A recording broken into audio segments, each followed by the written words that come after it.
बिस्मिल्लाहिर्रहमानिर्रहीम। अस्सलाम वालेकुम नादरीन, आप यूट्यूब चैनल देख रहे हैं। मैं इमरान खान हूँ। स्पीकर खैबर पख्तूनख्वा असम्बली बाबर सलीम सवाती साहब ने बहुत इंपॉर्टेंट स्टेटमेंट दी है, क्योंकि सिक्योरिटी कमेटी ने बुलाया था कोर कमांडर को खत लिखकर कि वो आएँ और आकर ब्रीफिंग दें सिक्योरिटी के मामलात पे। अब वो बता रहे हैं कि उसकी वजह क्या। उन्होंने कहा सिक्योरिटी कमेटी ने फैसला किया है कि कोर कमांडर से ब्रीफिंग ली जाए। हम आइन की किताब के तहत काम करते हैं। हम किसी ऐसे इदारे से ताल्लुक नहीं रखते जो आइन की किताब के ऊपर खड़ा है, कोर कमांडर हो या कोई भी। हम उससे इन कैमरा ब्रीफिंग ले सकते हैं। रूल्स के तहत हम किसी को भी ब्रीफिंग के लिए कह सकते हैं, कोर कमांडर को भी कह सकते हैं। ईस्ट इंडिया कंपनी नहीं है, यहां आईने पाकिस्तान है।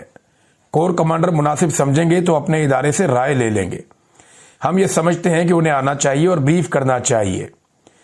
तो उन्होंने कहा जी, जो हमने खत लिखा है कोर कमांडर को, वो आइन के मुताबिक लिखा है, गलत नहीं लिखा।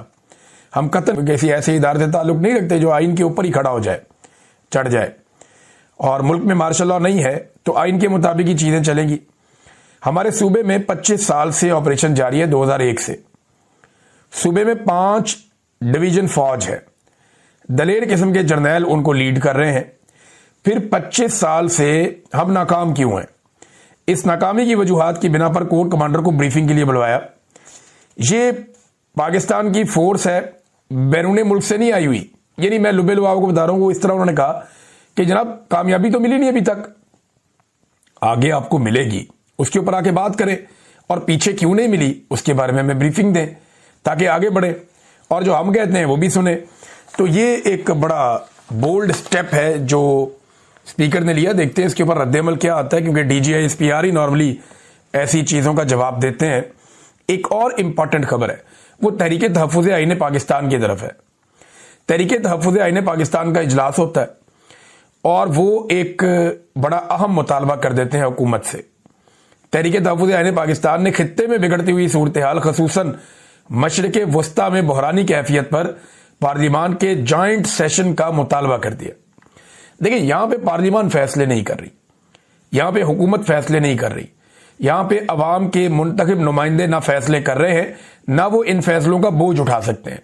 फैसले फील्ड मार्शल आसिम मुनीर साहब कर रहे हैं और वो फैसले अपनी मनमानी से कर रहे हैं, अपनी मर्जी से कर रहे हैं।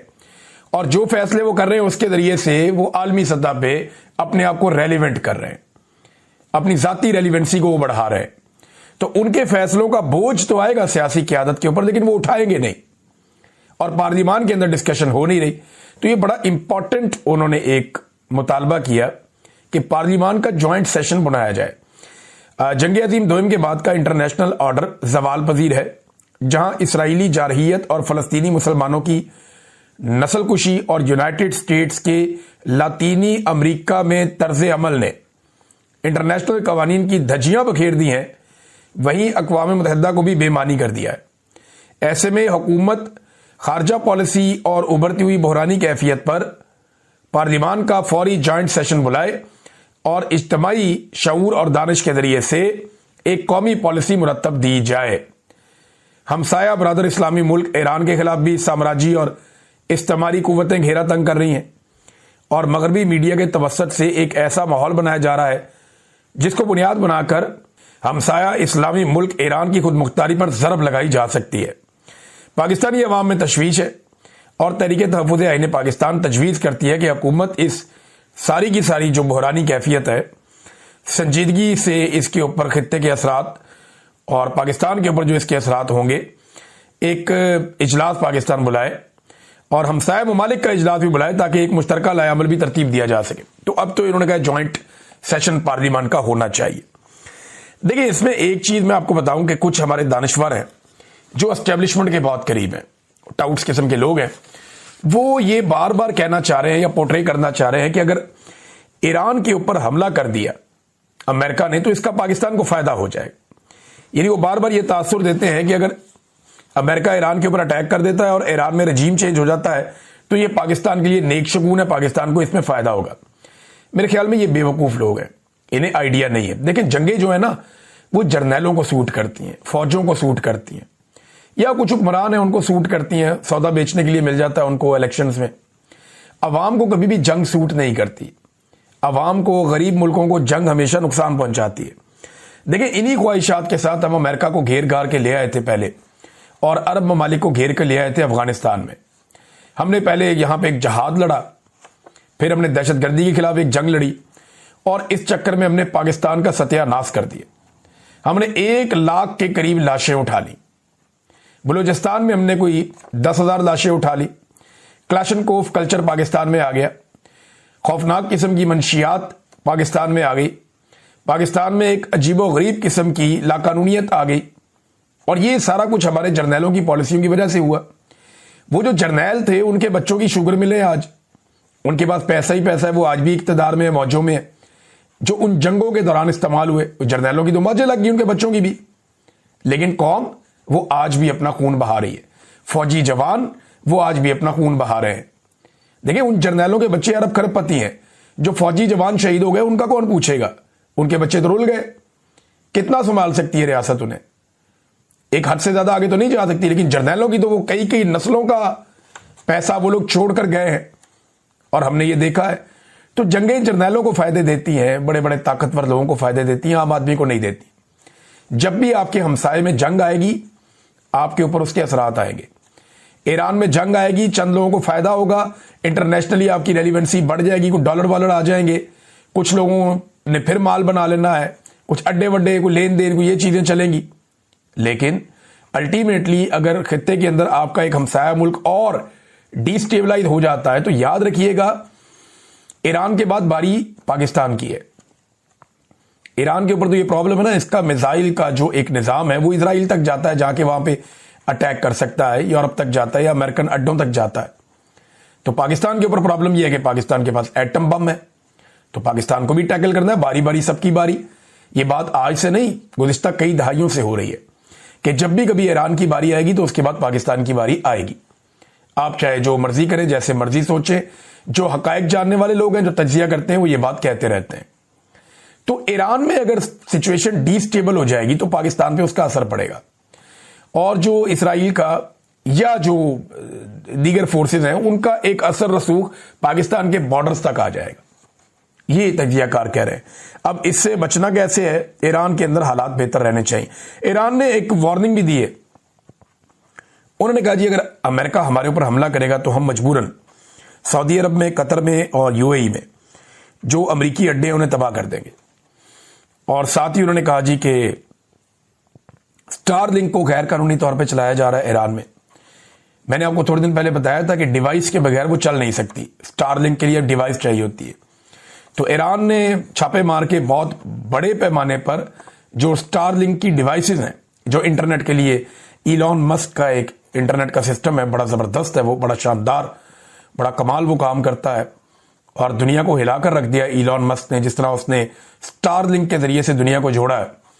तो वो बहुत सारी डिवाइसेस ईरान ने पकड़ी हैं, और अपने फौजी जैमर्स के जरिए से कोशिश भी कर रहे हैं वो लगातार कि वो जैमर्स लगा के इंटरनेट को शट डाउन रखें जहां वो चाहते हैं कि वो शट डाउन रहे। नाज़रीन, एक और चूरन पाकिस्तानियों को बेचा जा रहा है। ये चूरन भी बड़ा इंटरेस्टिंग है। ये अब कहा जा रहा है जी पाकिस्तान जहाज बेचेगा और अमीर मुल्क बन जाएगा। ये जो एयरफोर्स के जहाज होते हैं, जेट तैयारे, दुनिया का कोई एक मुल्क भी ऐसा नहीं है जो जेट तैयारे बेचकर अमीर मुल्क बन गया हो। हाँ, ये जरूर है, कुछ पैसे वैसे आ जाते हैं जेट तैयारे बेचने से, लेकिन मुल्क अमीर होते हैं एक्सपोर्ट्स को बढ़ाने से। जो चीजें करोड़ों अरबों लोग खरीदते हैं उनको बेचकर मुल्क अमीर होते हैं। या आपको कुछ पैसा आ जाएगा, आपकी एयरफोर्स को फायदा हो जाएगा। पाकिस्तान, मैंने आपको बताया था, 1.5 से 2 दर्जन तैयारे बना सकता है एक साल में, और वो भी इस सूरत में कि आपको चाइना से और रशिया से इंजन और एवियोनिक्स और दीगर जो आपके पुर्जे हैं वो सारे आपको वहां से मिलते रहे। तो ज्यादातर पुर्जे आपके वहां से आते हैं। उनकी सप्लाई अगर होती रहे तो आप 1.5-2 दर्जन बना लेते हैं। अब अगर आपको 10-12 मुल्कों को तैयारे देने हैं तो आपको 200-250 तैयारा तो आपको तैयार करना पड़ेगा ना। पाकिस्तान को खुद अभी 50 तैयारे मजीद चाहिए। कम से कम पाकिस्तान को 2 साल तो तैयारे अपने पास रखने हैं। तो क्या ये ममालिक इतना अरसा इंतजार करेंगे? और अगर आप 1 से 2 दर्जन तैयारे बेचते हैं हर साल, तो आपको कितना पैसा बचता है? आपको 4-5 अरब या 7 अरब डॉलर, 8 अरब डॉलर आपको टोटल कमाई हो जाएगी। तो आपने इसमें से पहले लागत निकालनी है कि ये बनते कितने के, बिकते कितने के। यानी ये कोई सस्ता नहीं बनता, बहुत पैसा इसको बनाने पे लगता है। फिर उसके बाद जो पुर्जे आप खरीदते हैं वो आपके शराकतदार हैं, वो भी इसके अंदर हिस्सेदार हैं। आप बहुत भी छलांग लगाएंगे, आप 1-1.5 अरब डॉलर के तैयारे बेच लेंगे, लेकिन ये बेच कौन रहा है? पाकिस्तान एयरफोर्स का प्रोजेक्ट है। तो एयरफोर्स के लिए तो 1-1.5 अरब डॉलर बहुत पैसा हो जाएगा। यानी इस 1-1.5 अरब डॉलर में एयरफोर्स जो है वो अपने लिए ठीक ठाक तैयारे तैयार कर सकता है। लेकिन पाकिस्तान की मईशत 1-1.5 अरब डॉलर से खड़ी होगी नहीं जी। ओवरसीज पाकिस्तानी लगभग 30 से 40 अरब डॉलर बेचते हैं हर साल, तो उससे मईशत खड़ी नहीं हो रही। आपकी एक्सपोर्ट्स जो है वो 30 से 40 अरब डॉलर के बीच में रहती हैं। नवाज शरीफ के दौर में हमेशा कम हो जाती हैं, अभी फिर कम हो रही हैं, लेकिन उससे भी आपकी मईशत खड़ी नहीं हो रही। तो ये 1-1.5 या 2 अरब डॉलर अगर आपके पास इजाफी आ जाएगा तो ये लोग आपको कहानियां सुना रहे हैं, कहानियां सुने, आप चुप करके एंजॉय करें। लेकिन ये उतनी बड़ी चीज नहीं है जितनी बड़ी की जा रही है। और क्यों की जा रही है मैं वजह आपको बताता हूं। पाकिस्तान में एक मायूसी है, एक बेचैनी है। पाकिस्तानियों को लगता है कि हम एक गड्ढे में फंस गए, इसमें से हम नहीं निकल सकते। अब ये मुख्तलिफ सहाफियों की, दानिश्वरों की और सियासतदानों की ड्यूटी लगाई गई है कि आप लोगों को उम्मीद दें। अब ये लोगों को झूठी उम्मीद दे रहे हैं, झूठी उम्मीद दे रहे हैं। और हालत इनकी ये है कि सर्दियों में लोड शेडिंग हो रही है उस मुल्क में जहां पे इजाफी बिजली बनाने की कैपेसिटी है। और अब इनके पास आईपीपीज को देने के लिए कभी कहते हैं तेल नहीं है, कभी कहते हैं उनकी कैपेसिटी नहीं है, कभी कहते हैं जी वो बिजली हम खरीद नहीं सकते, इतनी महंगी है। तो फिर आप उनको बिजली खरीदे बगैर पैसा क्यों दे रहे हैं? सवाल तो ये भी पैदा होता है। तो ये इनके हालात हो गए हैं कि सर्दियों के अंदर बिजली की लोड शेडिंग करने वाले कह रहे हैं कि हमने मायूसी दूर करनी है। कैसे करनी है भाई? रोजाना की बुनियाद पे लोग कहते हैं जनाब बिल्कुल मायूस ना हो, पाकिस्तान पता नहीं कहां से कहां पहुंच गए और आसिम मुनीर साहब लेकर जा रहे। उनका काम ही नहीं है भैया, अल्लाह के बंदो, आसिम मुनीर का ये काम ही नहीं है। मईशत की उनको अलिफ बे का भी नहीं उनको पता।